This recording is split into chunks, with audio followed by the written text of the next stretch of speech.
Nëse se keni provu pataten e ëmbël në këtë mënyrë, besoni që jeni të hup diçka super të shishme. Si fillim, pataten e ëmbël e prejmë për gjysmë, e lyj me vaj ulliri edhe marinoj me erëza që neve na pëlqejnë.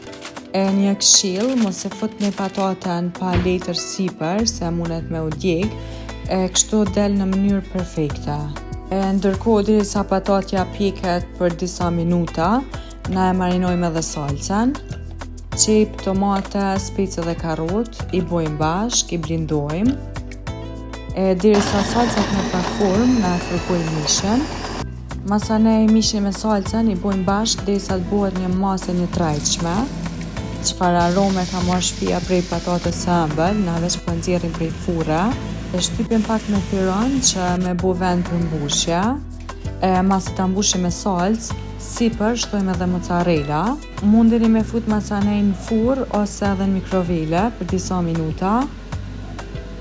E merr një shtresë sipër të artë edhe tepër krokante. E voilà, rezultati është manec. Është një super vak për drekë ose darkë. Provojeni dhe tregoni se si u ka dalë rezultati. Nëse ju pëlqejnë videot e mia, bëmani follow në TikTok edhe abononi kanalin tem në YouTube.